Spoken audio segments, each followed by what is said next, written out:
What is up, you guys? Welcome to Twisted Terror. I am your host, Zomboy. Today we're going to be talking about Winnie the Pooh, Blood and Honey. This movie came out in 2023. It's an hour and 24 minutes long. Director is Reese Frake Waterfield. I think he wrote this, produced this, directed this, and edited this movie.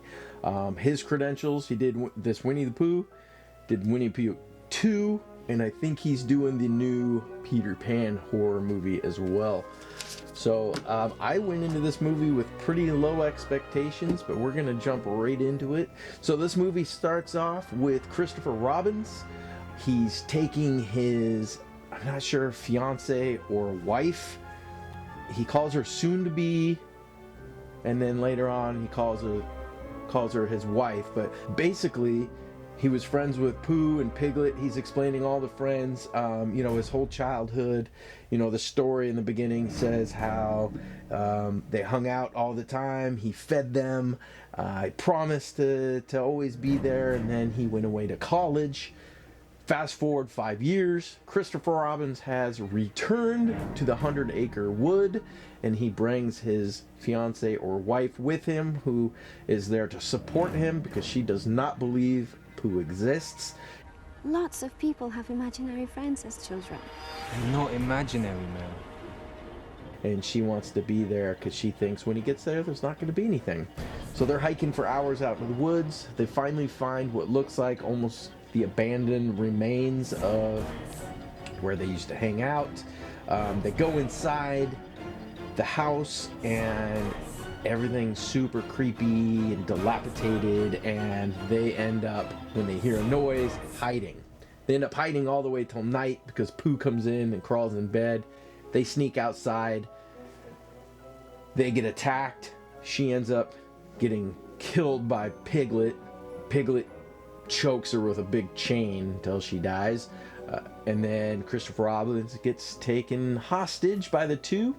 And then it fast forwards to another group. There's a group of five women traveling.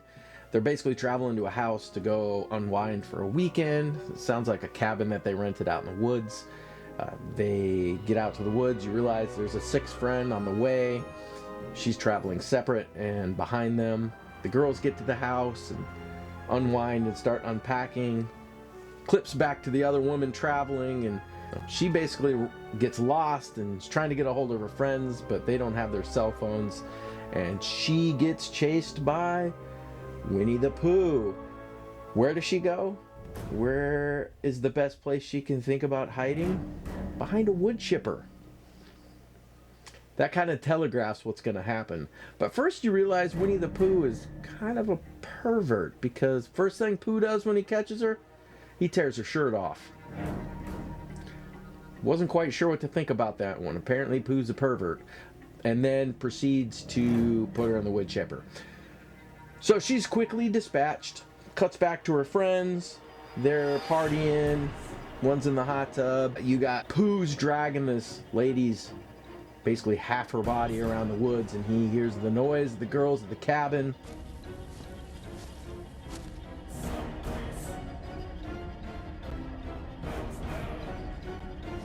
Drops the corpse he's dragging, heads that way, ends up grabbing the girl from the hot tub and hog ties her and runs her head over with a car. Apparently Winnie the Pooh knows how to drive BMWs. Dispatches that girl pretty easily. I will say the kills in this movie I feel like this movie was written around the kills. They wanted gore, and they wanted to do certain tricks, and then they kind of wrapped the movie around them, because I really feel like where the movie lacks is in between the kills. I hate to say that, but Pooh and Piglet chase these girls into a house. They see that their friend's dead. One ends up running with her friend one way, the other two another. Piglet's chasing two. End up Piglet smashes one heads in with a sledgehammer, and then one of the girls realizes, wait, I have a gun, it's up in my bag. So they go running upstairs and digging through her bag, and she pulls out a .45 Magnum. I mean, probably the biggest gun you could probably ever carry. I mean, she pulls this thing out, it's as big as her arm. She carries that around. The two girls that have the gun see that Piglet and Pooh have one of their friends who's unconscious, and they're carrying her away to their camp, so they follow. And you know, when they get to the camp, one girl's all tied up, so they untie her, and then one girl gets killed by Pooh, machete through the mouth. That was pretty good. It's a whole chaotic scene of the girls trying to get away, but also they don't want to leave any of their friends behind, so they're trying to save their friends. Pooh and Piglet are easily dispatching all these women. The girls find Christopher Robin tied inside the house. They set him free. Two of the girls run away, then run into a truck driving down one of the dirt roads and find a group of 4 guys. They're trying to explain to them that they're running away from someone that's trying to kill them, and that he's killed all of their friends. And the guys see Pooh, and of course, you know, they start belittling him and calling him names, and basically grab a bunch of tools to dispatch Pooh because he's picking on some girls. And this one kind of confused me because they're beating the heck out of Winnie the Pooh, who is just taking tire irons and sledgehammers and all these weapons. They're just beating him, and he's not bleeding or anything. And then one of the guys breaks a glass bottle overhead, and that set him off.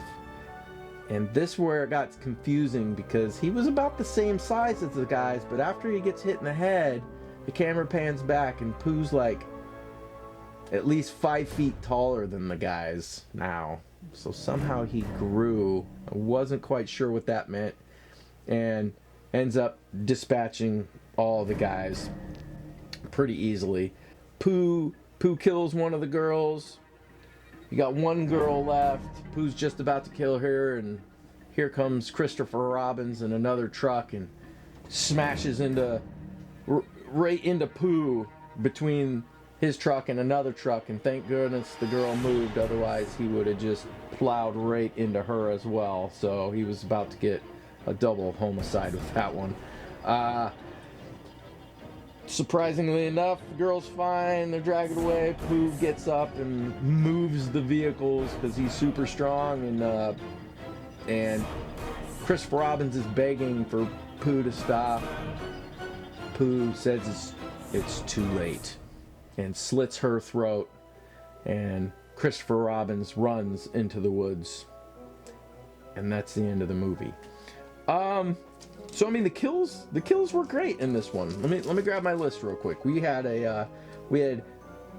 the death count. We had a choked with a big chain, a wood chipper kill, a head smashed with a car, with an eyeball popping out in that one. We have a sledgehammer to the face. We have Piglet eating another lady's face. We have Pooh putting a machete through one of the girls' mouths and sticking her to a wall. I mean, I was just waiting for him to say, "Stick around." But he didn't. And then you got the 4 guys. You got Pooh karate chopping a guy's face off. He head stomps a guy. He slits one of the guy's throats. And then he also sets a bunch of bees. Apparently he could control bees. Sets a bunch of bees on one guy who dies from bees. And then you got Pooh cuts a girl's head off, and Pooh slits another girl's throat. So that's the death count for this one. So so I went into this one with really low expectations, and I was still very disappointed, to be honest with you. So I mean, the kill scenes are okay. Everything in between those is just a waste of time. It's just a boring movie. It's shot well. The cinematography is well done. None of the actors I know who they are, which is fine. They did an okay job. But I mean, it's just a bunch of cliches.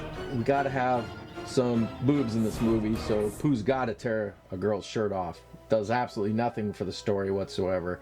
It's just a lot of really weird decisions. You know, this one had a $100,000 budget. So it's very a low budget film. So it looks really good for a low budget film, especially it grossed 7.72 million in the box office in the US. So it did very well. So there's no surprise there's a second one. The problem is I love a good bad movie. I like to laugh at good bad movies. This one is just, it's so serious, but it's bad. So there's no laughing in this. There's nothing funny. It's just them trying to make a good horror movie with something that's absolutely ridiculous. And I don't like the masks. It's very clear it's a man dressed in men's clothing with work boots with a Winnie the Pooh mask. It's just very odd choices in this one. And I think most of that comes down to it was $100,000. But it just, all those take me out of the experience. I don't recommend this one.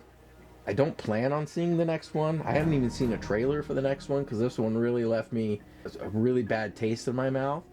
It's not rated good. IMDb's got this one at a 2.9 out of 10. Letterboxd 1.1 out of 5. It's not good. It was shot in 8 days. So that tells you something right there. The reason why this movie's even in existence in January of 22, Winnie the Pooh stories became part of the public domain. When this one came out, it was just Winnie the Pooh and Piglet that were public domain. That's why they're the only ones in this one. I think the other ones are now public domain as well. So I'm sure in the second one there might be more. You know, they explain that they went feral and ate Eeyore, but that's basically what the story explains, is because Christopher Robins quit feeding them, they got hungry and went feral. They made a pact never to speak again, and they start eating people. That's the story. I don't enjoy this one. It's very painful to sit through. Maybe in a group setting with a bunch of people, it'd be better because it could be something to talk about, but I don't recommend it. It's a waste of. Luckily, it's not a super long movie, an hour 24, but it feels like it drags for a long time. So it's one of the ones where I probably won't watch again. I applaud them for shooting it well, but that's about it. I don't recommend this one at all. So I think I rated this one on Letterboxd a half a star. You know, there's good things to be said, but there's way more bad things to be said about this one, and it was a valiant effort. But the issue is now it spawned a whole realm of these movies. With Winnie the Pooh, Winnie the Pooh 2, there's a Popeye horror movie, there's Mickey Mouse horror movies, there is a Bambi, The Reckoning horror movie. The sky's the limit now. Everyone's just in the race to be the first. So we'll see how it goes. I can't imagine I'm gonna really care for any of those, but we will see. It's the Pooniverse. That's what they call it. So, yeah, appreciate watching this video. Don't go see this one. I mean, go watch it if you want, but trust me, it's not good. Go in knowing it's not good, and maybe you'll enjoy it. But I knew it wasn't gonna be good, and I still didn't enjoy it. So that's just my take on this one. So take it with a grain of salt. If you like this movie, that's great. There's a movie out there for everybody, and I applaud. It's just, it wasn't for me, and because of that, I don't recommend it. And I love blood and guts, so those are the parts I liked, and that's what gave me the half a star, is it had some great blood and guts. But besides that, it is not good. So I appreciate watching my video. Again, like and subscribe. This is a new channel, so I really hope to keep these videos coming. And if you have any questions or any movies you want me to watch, put them in the comments down below, and we'll keep these reviews rolling. So I appreciate watching, and I'll see you next time on Twisted Terrors.